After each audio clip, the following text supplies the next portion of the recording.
നമസ്കാരം. ഇപ്പോൾ കിട്ടിയതിലേക്ക് സ്വാഗതം. ഞാൻ ഉമേഷ് ശിവരാമൻ. എന്നോടൊപ്പം കേൾവി വരുന്നവരെ സഹായിക്കുന്നതിന് വേണ്ടി സോനാജറി കൂടി ചേരുന്നു. അഹമ്മദാബാദ് വഡോദര എക്സ്പ്രസ് വേയിൽ വാഹനാപകടം. കാർ ട്രെയിലറിന് പിന്നിലിടിച്ച് 10 പേർ മരിച്ചു. ശ്രീനാഥ് ചന്ദ്രൻ ഇപ്പോൾ മുംബൈയിൽ നിന്ന് വിവരങ്ങളുമായി ചേരുന്നുണ്ട്. ശ്രീനാഥ്, എങ്ങനെയാണ് ഈ അപകടം ഉണ്ടായത്? എന്തൊക്കെയാണ് ലഭ്യമാകുന്ന വിവരങ്ങൾ? വഡോദരയിൽ നിന്ന് അഹമ്മദാബാദിലേക്ക് വരികയായിരുന്ന ഒരു സംഘം സഞ്ചരിച്ച കാറാണ് ട്രെയിലറിന് പുറകിൽ ഇടിക്കുകയും ഏതാണ്ട് പൂർണ്ണമായി തന്നെ തകരുകയും ചെയ്തത്. കാറിൽ ഉണ്ടായിരുന്നവരിൽ 10 പേർ മരിച്ചു. അതിൽ 8 പേർ സംഭവ സ്ഥലത്ത് വെച്ചും 2 പേർ ആശുപത്രിയിലും വെച്ചാണ് മരിച്ചത്. ഒരാൾ അതീവ ഗുരുതരാവസ്ഥയിൽ ആശുപത്രിയിലുണ്ട് എന്നതാണ് മനസ്സിലാക്കാൻ വേണ്ടി കഴിയുന്നത്. ഇന്ന് ഉച്ചയോടെ ഈ അപകടമുണ്ടായി എന്നതാണ് അറിയാൻ കഴിയുന്നത്. ഇതിന് പുറകിൽ ഈ അപകടത്തിൻ്റെ കാരണം എന്താണ് എന്നതിനെ സംബന്ധിച്ചിടത്തോളം വ്യക്തതയില്ല. പക്ഷേ ഈ അപകടം നടക്കുന്ന സമയത്ത് കാറ് അമിത വേഗത്തിലായിരുന്നു ഈ എക്സ്പ്രസ് ഹൈവേയിൽ വന്നിരുന്നത് എന്നതാണ് മനസ്സിലാക്കുന്നത്. നാദിയാദ് വെച്ചാണ് ഈ അപകടം ഉണ്ടാവുന്നത്. അപകടം ഉണ്ടായതിന് പിന്നാലെ നാട്ടുകാരും മറ്റും ഓടിക്കൂടി രക്ഷാപ്രവർത്തനം തുടങ്ങി. പിന്നീട് പോലീസിനെയും മറ്റും ഈ സ്ഥലത്തേക്ക് പോലീസും മറ്റും എത്തിയതിന് ശേഷം അതിവേഗം രക്ഷാപ്രവർത്തനം കാറിൽ നിന്ന് ആളുകളെ പുറത്തെടുക്കാൻ ശ്രമിച്ചു. പക്ഷേ അപ്പോഴേക്കും 8 പേർ സംഭവ സ്ഥലത്ത് വെച്ച് തന്നെ മരിച്ചിരുന്നു. ജീവനോടെ 3 പേരെ ലഭിച്ചു. അതിൽ 2 പേർ ആശുപത്രിയിൽ വെച്ചു. ഒരാൾ ഇപ്പോൾ അതീവ ഗുരുതരാവസ്ഥയിൽ ചികിത്സയിലുമാണ്. ശരി, ശ്രീനാഥ് ചന്ദ്രനാണ് മുംബൈയിൽ നിന്ന് വിവരങ്ങൾ നൽകിയത്. വലിയ അപകടമാണ് ഉണ്ടായത്. ലോക്സഭാ തെരഞ്ഞെടുപ്പിന്റെ ആദ്യഘട്ട പരസ്യ പ്രചാരണം അല്പസമയത്തിനകം അവസാനിക്കും.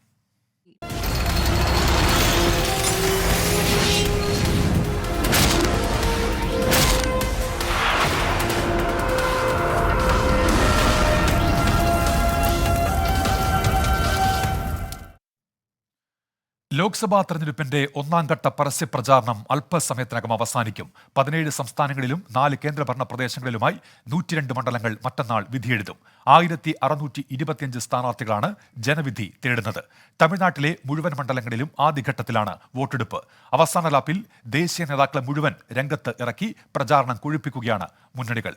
വിശദാംശങ്ങളുമായി ഇപ്പോൾ അനീഷ് കെ ശിവദാസ് ചെന്നൈയിൽ നിന്നും VA ഗിരീഷ് നാഗർകോവിൽ നിന്നും ചേരുന്നുണ്ട്. ആദ്യം VA ഗിരീഷിലേക്കാണ്. ഗിരീഷ്, തമിഴ്നാട്ടിലെ എല്ലാ മണ്ഡലങ്ങളിലും ആദ്യഘട്ടത്തിൽ തന്നെയാണ് വോട്ടെടുപ്പ്. നിലവിൽ അവിടെ കുട്ടിക്കലാശമൊക്കെ കഴിഞ്ഞു. എന്തൊക്കെയാണ് നാഗർകോവിൽ നിന്നുള്ള വിവരങ്ങൾ, ഗിരീഷ്? ഉന്മേഷ, കന്യാകുമാരി ലോക്സഭാ മണ്ഡലത്തിലെ പരസ്യ പ്രചരണം 6 മണിക്കാണ് അവസാനിക്കുക.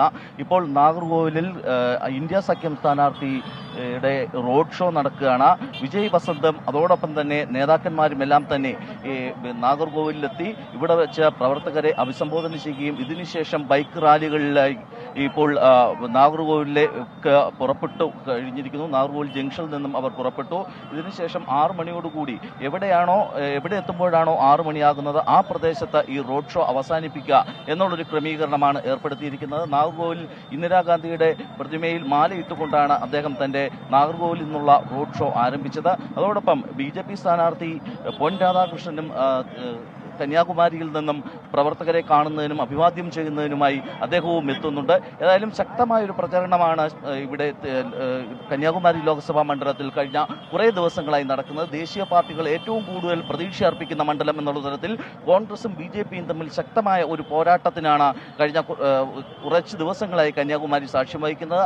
അത്തരത്തിൽ പ്രചരണത്തിന്റെ ചൂടും വർദ്ധിച്ചിരുന്നു. ദേശീയ നേതാക്കളടക്കം ഈ മണ്ഡലത്തിലേക്ക് എത്തി വിവിധ വിഷയങ്ങൾ, രാമക്ഷേത്രം ഉൾപ്പെടെയുള്ള വിഷയങ്ങൾ വലിയ തരത്തിൽ സജീവമായ ചർച്ചാ വിഷയമാക്കുന്ന ഒരു തെരഞ്ഞെടുപ്പ് പ്രചരണം ആണ് ഇപ്പോൾ കന്യാകുമാരി ലോക്സഭാ മണ്ഡലത്തിൽ കാണുന്നത്. കൃത്യം 6 മണിക്ക് തന്നെ ഈ ലോക്സഭാ തെരഞ്ഞെടുപ്പിന്റെ പ്രചരണം അവസാനിക്കും. മറ്റന്നാൾ കന്യാകുമാരി ലോക്സഭാ മണ്ഡലത്തിലെ വോട്ടർമാർ ബൂത്തുകളിലേക്ക് വോട്ടെടുപ്പിനായി എത്തുകയും ചെയ്യും.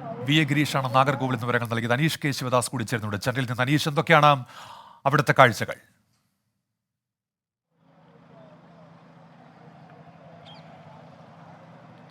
ഉന്മേഷ്, വോട്ടെടുപ്പിൻ്റെ പരസ്യപ്രചാരണത്തിൻ്റെ അവസാന മണിക്കൂറിലേക്ക് കടക്കുകയാണ് തമിഴ്നാട്. 39 ലോക്സഭാ മണ്ഡലങ്ങളാണ് മറ്റന്നാൾ വിധി എഴുതുന്നത്. പരസ്യപ്രചാരണം അതിൻ്റെ അവസാന മണിക്കൂറിലേക്ക് കടക്കുമ്പോൾ പരമാവധി വോട്ടർമാരെ ആകർഷിക്കാനുള്ള തന്ത്രങ്ങൾ മെനയുകയാണ് മുന്നണികൾ. നമ്മുടെ നാട്ടിലെ പോലെയുള്ള കൊട്ടിക്കലാശം ഇവിടെ കാണാനാകില്ല. പ്രത്യേകിച്ച് ചെന്നൈ നഗര മേഖലയായതുകൊണ്ട് തന്നെ പാർട്ടിക്ക് ശക്തി കേന്ദ്രങ്ങളായി തോന്നുന്ന ചില മേഖലകളുണ്ട്. അവിടെ കേന്ദ്രീകരിച്ച് പ്രവർത്തകർ ഒത്തുകൂടി വാഹന പ്രചാരണ ജാഥകളാണ് നടത്തുന്നത്. ഇപ്പോൾ ഞാൻ നിൽക്കുന്നത് ചെന്നൈ സൗത്ത് മണ്ഡലത്തിലെ ടി നഗർ മേഖലയിലാണ്. ഇവിടെയാണ് ഡോക്ടർ തമിഴിസൈ സൗന്ദരരാജൻ അവരുടെ വാഹന പ്രചാരണ ജാഥയ്ക്ക് തുടക്കം കുറിക്കുക. അല്പസമയത്തിനകം അവർ ഇങ്ങോട്ടേക്ക് എത്തുമെന്നാണ് പ്രതീക്ഷിക്കപ്പെടുന്നത്. DMK-യുടെ ഇന്നത്തെ പരസ്യ പ്രചാരണം അവസാനിക്കുന്നത് ബസന്ത് നഗറിലാണ്. മുഖ്യമന്ത്രി MK സ്റ്റാലിൻ തന്നെ അവരുടെ പ്രചാരണ ജാഥയ്ക്ക് തുടക്കം കുറിക്കും. അല്പസമയത്തിനകം തന്നെ വസന്ത് നഗറിൽ ഈ പരിപാടിയും തുടങ്ങുമെന്നാണ് പ്രതീക്ഷിക്കപ്പെടുന്നത്. നമുക്ക് കണക്കുകൾ പരിശോധിച്ചാൽ കഴിഞ്ഞ തവണ 38 സീറ്റുകൾ നേടിയ DMK-ക്ക് വലിയൊരു ആത്മവിശ്വാസം ഇത്തവണയുമുണ്ട്. കാരണം കഴിഞ്ഞ തവണ മുന്നണി സമവാക്യങ്ങളിലൂടെ മത്സരിച്ച അണ്ണാ DMK-യും BJP-യും ഇത്തവണ തനിച്ചാണ് മത്സരിക്കുന്നത്. അതുകൊണ്ട് തന്നെ പ്രതിപക്ഷ വോട്ടുകൾ വിഭജിച്ചു പോയാൽ സമയത്തിനകം പരസ്യ പ്രചാരണം സമാപിക്കും. തമിഴ്നാട്ടിൽ നിഷ് കെ ശിവദാസാണ് ചെന്നൈയിൽ നിന്നുള്ള വിവരങ്ങൾ നൽകിയത്. ലോക്സഭാ തെരഞ്ഞെടുപ്പിലെ ബാലറ്റുകൾ തുറന്ന സഞ്ചിയിൽ കൊണ്ടുപോകുന്നു എന്നാരോപിച്ച് പ്രതിപക്ഷ നേതാവ് VD സതീശൻ തെരഞ്ഞെടുപ്പ് കമ്മീഷന് പരാതി നൽകി. വീട്ടിൽ വോട്ട് ചെയ്യുന്നവരുടെ ബാലറ്റുകൾ സീൽ ചെയ്ത പെട്ടികളിലാണ് സൂക്ഷിക്കുന്നത് എന്ന് തെരഞ്ഞെടുപ്പ് കമ്മീഷൻ ഉറപ്പാക്കണമെന്ന് പരാതിയിൽ ആവശ്യപ്പെടുന്നു. AV ജയശങ്കർ തിരുവനന്തപുരത്ത് നിന്ന്. ജയശങ്കർ, എന്താണ് പ്രതിപക്ഷ നേതാവിന്റെ പരാതി? ഈ വീട്ടിൽ വോട്ട് ചെയ്യുന്നവരുടെ ബാലറ്റുകൾ തുറന്ന സഞ്ചിയിൽ കൊണ്ടുപോകുന്നു എന്നാണ് പ്രതിപക്ഷ നേതാവിന്റെ പരാതി. ഇത്തരത്തിൽ സംഭവം തെരഞ്ഞെടുപ്പിന്റെ കൃത്യതയെ ബാധിക്കുമെന്ന് പ്രതിപക്ഷ നേതാവ് ആരോപിക്കുന്നു. ഇത്തരത്തിൽ ബാലറ്റുകൾ ക്യാരി ബാഗുകളിലും തുറന്ന സഞ്ചികളിലും കൊണ്ടുപോകുന്ന നടപടി അവസാനിപ്പിക്കാൻ തെരഞ്ഞെടുപ്പ് കമ്മീഷൻ ഇടപെടണമെന്നാണ് പ്രതിപക്ഷ നേതാവ് ആവശ്യപ്പെടുന്നത്. ഇത്തരത്തിലുള്ള ബാലറ്റുകൾ സീൽ ചെയ്ത പെട്ടികളിലാണ് സൂക്ഷിക്കുന്നതെന്നും കൊണ്ടുപോകുന്നതെന്നും ഉറപ്പുവരുത്താൻ തെരഞ്ഞെടുപ്പ് കമ്മീഷന്റെ അടിയന്തര നടപടി വേണമെന്നും പ്രതിപക്ഷ നേതാവ് കത്തിലൂടെ ആവശ്യപ്പെടുന്നുണ്ട്. കേന്ദ്ര തെരഞ്ഞെടുപ്പ് കമ്മീഷനാണ് പ്രതിപക്ഷ നേതാവ് ഈ അടിയന്തര നടപടി ആവശ്യപ്പെട്ടുകൊണ്ട് കത്തയച്ചത്. ജയശങ്കർ തിരുവനന്തപുരത്ത് നിന്ന്. ലോക്സഭാ തെരഞ്ഞെടുപ്പ് അടുത്തിരിക്കെ കർണാടകയിൽ BJP MP കോൺഗ്രസിൽ. കൊപ്പൽ MP K സംഘടനയാണ് കോൺഗ്രസിൽ ചേർന്നത്.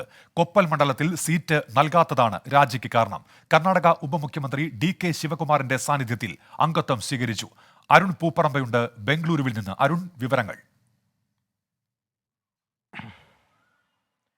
ഉന്മേഷ്, 2014-ലും അതോടൊപ്പം തന്നെ 2019-ലും ഈ കൊപ്പൽ മണ്ഡലത്തിൽ നിന്ന് ലോക്സഭയിലെത്തിയ BJP നേതാവാണ് K സംഘടന. എന്നാൽ ഈ തവണ ഈ സീറ്റ് നിർണയ, അതായത് സ്ഥാനാർത്ഥി നിർണയ ചർച്ചകളിൽ ആ സംഘടനയുടെ പേര് പരിഗണനയിലേക്ക് വന്നില്ല, സ്ഥാനാർത്ഥിത്വം നൽകിയില്ല. ഇതേ തുടർന്ന് BJP നേതൃത്വത്തിനോട് പലതവണ അതൃപ്തി പ്രകടിപ്പിക്കുകയും ചെയ്തിരുന്നു. 2 തവണയായി അതിൽ അനുനയ ചർച്ചകൾ ഉൾപ്പെടെ നടന്നതാണ്. എന്നാൽ ആ ചർച്ചകളൊക്കെ പരാജയപ്പെടുകയും ചെയ്തു. ഇതേ തുടർന്ന് ഇന്നലെയാണ് BJP നേതൃത്വത്തിന്, BJP സംസ്ഥാന ഘടകത്തിനെയും ഇത്തരത്തിൽ സംഘടന രാജി കത്ത് നൽകിയത്. പിന്നീട് കോൺഗ്രസിലേക്ക് പോകുമെന്ന അഭ്യൂഹങ്ങൾ ഉണ്ടായിരുന്നു. 24 മണിക്കൂർ തന്നെ ഇടയിൽ തന്നെ അത് സംഭവിക്കുകയും ചെയ്തു. കോൺഗ്രസിൽ ഇപ്പോൾ അംഗത്വം സ്വീകരിച്ചിരിക്കുകയാണ്. അതായത് കർണാടക ഉപമുഖ്യമന്ത്രി DK ശിവകുമാറിന്റെ സാന്നിധ്യത്തിലാണ് അംഗത്വം സ്വീകരിച്ചത്. നേരത്തെ ഉന്മേഷ് സൂചിപ്പിച്ച പോലെ തന്നെ ലോക്സഭാ തെരഞ്ഞെടുപ്പ് അടുത്തിരിക്കെ ഇത്തരത്തിൽ മുതിർന്നൊരു BJP നേതാവും നിലവിലെ MPയുമായിട്ടുള്ള സംഘടന BJP വിട്ട് കോൺഗ്രസിലേക്ക് രാഷ്ട്രീയ മാറ്റം നടത്തുന്നത് തിരിച്ചടിയുമാണ്. അരുൺ പൂപ്പറമ്പയാണ് ബംഗളൂരുവിൽ നിന്ന് വിവരങ്ങൾ നൽകിയത്.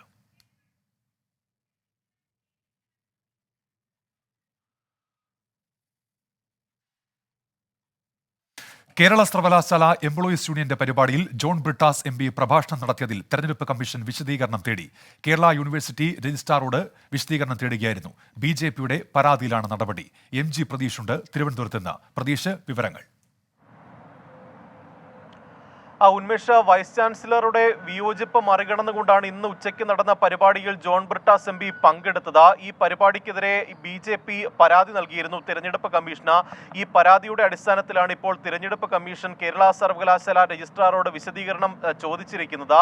ഈ തിരഞ്ഞെടുപ്പ് ഡ്യൂട്ടിയിൽ ഉണ്ടായിരുന്ന ഉദ്യോഗസ്ഥർ ഉൾപ്പെടെ ഈ പരിപാടിയിൽ പങ്കെടുത്തു എന്നതാണ് പ്രധാനമായും BJP നൽകിയ പരാതിയിൽ ചൂണ്ടിക്കാണിക്കുന്ന കാര്യം. ഇതുൾപ്പെടെ ഉന്നയിച്ചുകൊണ്ടാണ് ഇപ്പോൾ തെരഞ്ഞെടുപ്പ് കമ്മീഷൻ സർവകലാശാലയോട് വിശദീകരണം തേടിയിരിക്കുന്നത്. നേരത്തെ ഈ പരിപാടി തിരഞ്ഞെടുപ്പ് പെരുമാറ്റച്ചട്ടങ്ങളുടെ ലംഘനമെന്ന് ചൂണ്ടിക്കാട്ടി അനുമതി നിഷേധിക്കണമെന്ന് VC രജിസ്ട്രാർക്ക് നിർദ്ദേശം നൽകിയിരുന്നു. എന്നാൽ ഇത് മറികടന്നുകൊണ്ട് നടത്തിയ പരിപാടിക്കെതിരെയാണ് ഇപ്പോൾ BJPയും രംഗത്ത് വന്നിരിക്കുന്നത്. MG പ്രതീഷാണ് വിവരങ്ങൾ നൽകിയത് തിരുവനന്തപുരത്ത്. ലോക്സഭാ തെരഞ്ഞെടുപ്പിനുള്ള പ്രകടന പത്രിക പുറത്തിറക്കി തൃണമൂൽ കോൺഗ്രസ്. പശ്ചിമ ബംഗാളിൽ ഏകീകൃത സിവിൽ കോഡും NRCയും നടപ്പാക്കാൻ അനുവദിക്കില്ലെന്ന് പ്രകടന പത്രികയിൽ പറയുന്നുണ്ട്. ബൽറാം നെടുങ്ങാടി ഡൽഹിയിൽ നിന്ന്. ബൽറാം, മറ്റെന്തൊക്കെയാണ് വാഗ്ദാനങ്ങൾ? ബൽറാം. ഉന്മേഷ്, തൃണമൂൽ കോൺഗ്രസിന്റെ പ്രകടന പത്രിക ദീദിർ ഷബദ്, അതായത് ദീദിയുടെ ഉറപ്പുകൾ, ഗ്യാരണ്ടികൾ എന്ന പേരിലാണ് പുറത്തിറക്കിയിരിക്കുന്നത്. ഇതിൽ മുന്നോട്ട് വയ്ക്കുന്ന പ്രധാന വാഗ്ദാനം എന്നുള്ളത് CAA റദ്ദാക്കും എന്നുള്ളത് തന്നെയാണ്. പശ്ചിമ ബംഗാളിൽ ദേശീയ പൗരത്വ പട്ടിക നടപ്പാക്കാൻ അനുവദിക്കില്ല. ഒപ്പം തന്നെ ദേശീയ തലത്തിൽ ഏകീകൃത സിവിൽ കോഡ് നടപ്പാക്കാൻ അനുവദിക്കില്ല എന്ന പ്രഖ്യാപനം ഈ പ്രകടന പത്രിക മുന്നോട്ട് വയ്ക്കുന്നു. എല്ലാവർക്കും തൊഴിൽ, സാർവത്രിക ഭവന പദ്ധതി എന്നിവയാണ് വാഗ്ദാനങ്ങൾ. സൗജന്യ LPG സിലിണ്ടറുകൾ BPL കുടുംബങ്ങളിൽപ്പെട്ട ആളുകൾക്ക് പ്രതിവർഷം 10 സിലിണ്ടറുകൾ സൗജന്യമായി നൽകും എന്ന വാഗ്ദാനമുണ്ട്. കാർഷിക വിളകൾക്ക് MSP നൽകും എന്ന ഉറപ്പ് പ്രകടന പത്രിക മുന്നോട്ട് വയ്ക്കുന്നു. SC ST OBC വിദ്യാർത്ഥികൾക്ക് പ്രത്യേക സ്കോളർഷിപ്പുകൾ വാഗ്ദാനം ചെയ്യുന്നുണ്ട് തൃണമൂലിന്റെ പ്രകടന പത്രിക. ഒപ്പം തന്നെ ബംഗാളിൽ നടപ്പാക്കിയ വിജയം കണ്ട പദ്ധതികളായ കന്യാശ്രീ പദ്ധതി, ലക്ഷ്മി ഭണ്ഡാർ പദ്ധതി എന്നിവ ദേശീയ തലത്തിൽ തന്നെ നടപ്പാക്കും എന്നാണ് തൃണമൂൽ കോൺഗ്രസിന്റെ മറ്റൊരു ഉറപ്പ്. പെൺകുട്ടികൾക്ക് പ്രതിവർഷം 1000 രൂപ വീതവും അല്ലെങ്കിൽ ഒറ്റത്തവണയായി 25,000 രൂപയും പഠന സഹായമായി നൽകുന്നതാണ് ഈ കന്യാശ്രീ പദ്ധതി എന്നുള്ളത്. തൊഴിലാളികളുടെ വരുമാനം വർദ്ധിപ്പിക്കുന്നതിന്റെ ഭാഗമായി തൊഴിൽ കാർഡ് ഉടമകൾക്ക് 400 രൂപ ദിവസവേതനത്തിൽ 100 തൊഴിൽ ദിനങ്ങൾ ഉറപ്പ് നൽകും എന്ന ഈ പ്രകടന പത്രിക ഉറപ്പ് നൽകുന്നു. എല്ലാ റേഷൻ കാർഡ് ഉടമകൾക്കും റേഷൻ വീടുകളിൽ എത്തിച്ചു നൽകുമെന്നും പെട്രോളിയം ഉൽപ്പന്നങ്ങൾക്ക് വില സ്ഥിരതാ ഫണ്ട് രൂപീകരിക്കുമെന്നതടക്കമുള്ള 10 വാഗ്ദാനങ്ങളാണ് പ്രധാനമന്ത്രി തൃണമൂലിന്റെ പ്രകടന പത്രിക പുറത്തിറക്കിയിരിക്കുകയാണ്. ഇപ്പോൾ വരുന്ന ഒരു വാർത്ത, കോഴിക്കോട് KSRTC ബസ് സ്റ്റാൻഡിന് സമീപം കടയിൽ തീപിടുത്തമുണ്ടായി, കട പൂർണ്ണമായും കത്തിനശിച്ചു എന്നുള്ളതാണ്. ഇനി സ്ഥാനാർത്ഥികൾ പറയുന്നത് എന്തെന്ന് നോക്കാം. വോട്ടോഗ്രാഫിലേക്ക്.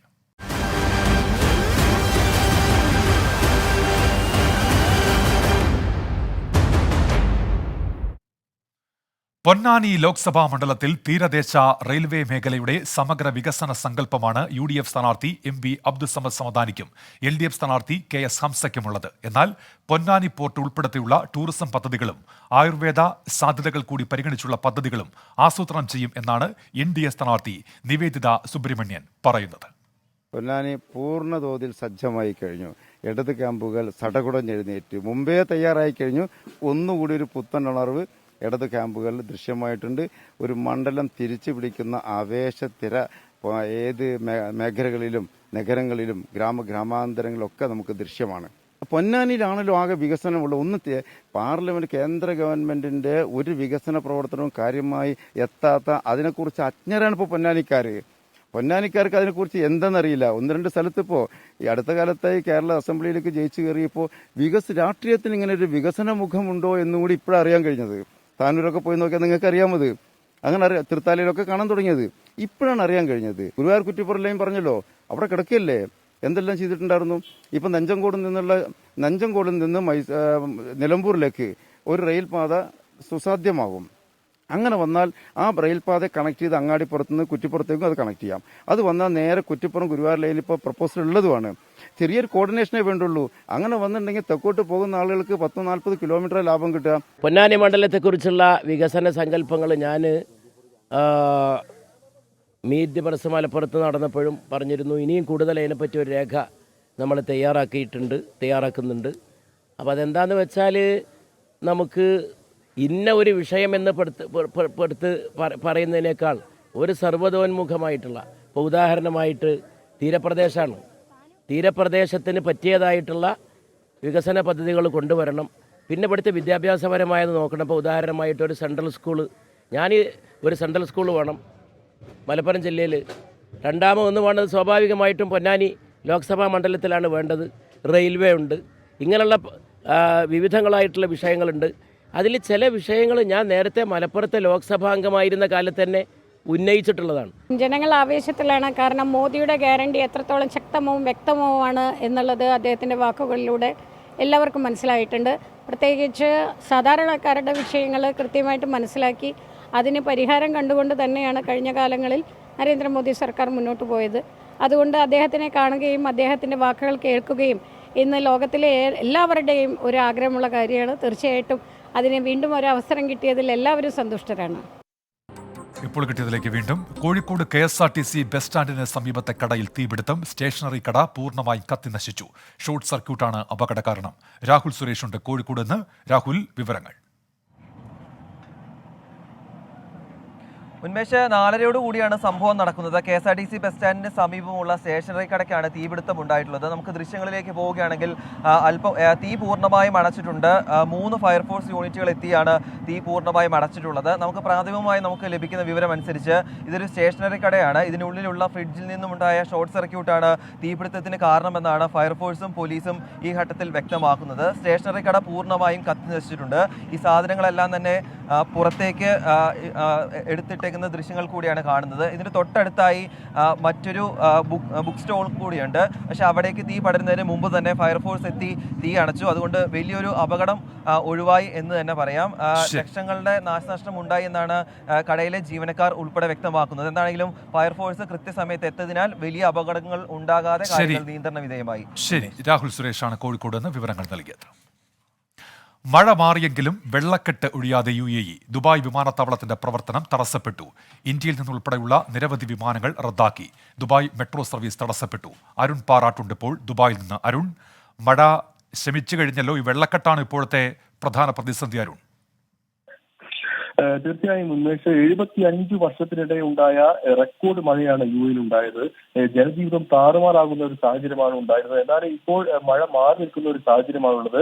വടക്കൻ എമിറേറ്റുകളിൽ മാത്രം നേരിയ മഴ ഇന്ന് ഉണ്ടായതൊഴിച്ചാൽ രാജ്യത്തുടനീളം ഇന്ന് മഴ പെയ്തിട്ടില്ല എന്ന് തന്നെ വേണമെങ്കിൽ നമുക്ക് പറയാം. വെയിലായിരുന്നു മുഴുവൻ ഉണ്ടായിരുന്നത്. രക്ഷാപ്രവർത്തനങ്ങൾക്ക് ഇത് വലിയ തോതിൽ തുണയായിട്ടുണ്ട് എന്ന് തന്നെയാണ് നമുക്ക് മനസ്സിലാക്കേണ്ടത്. റോഡിൽ എല്ലാ സ്ഥലത്തും കെട്ടിനിൽക്കുന്ന വെള്ളം ടാങ്കറുകൾ ഉപയോഗിച്ച് പമ്പ് ചെയ്ത് നിൽക്കുന്ന പ്രവൃത്തിയാണ് ഇപ്പോൾ എല്ലായിടത്തും പുരോഗമിക്കുന്നത്. മഴയിൽ ദുബായ്, ഷാർജ എയർപോർട്ടുകളുടെ പ്രവർത്തനം വലിയ തോതിൽ ബാധിച്ചു എന്നുള്ളതാണ്. ദുബായ് എയർപോർട്ടിന്റെ റൺവേയിൽ വെള്ളം കയറിയതിനാൽ എയർപോർട്ടിന്റെ പ്രവർത്തനം തടസ്സപ്പെടുന്ന സാഹചര്യമായിരുന്നു. എന്നാലും ഇന്ന് രാത്രി 8 മണിയോടുകൂടി എയർപോർട്ട് ടെർമിനൽ ശരി അരുൺ പാറാട്ടാണ് വിശദാംശങ്ങൾ നൽകിയത് ദുബായിൽ നിന്നും. ഇതോടെ ഇപ്പോൾ കിട്ടിയത് പൂർത്തിയാകുന്നു. 100 ന്യൂസ് പ്രവിത ലക്ഷ്മി എത്തും. നമസ്കാരം.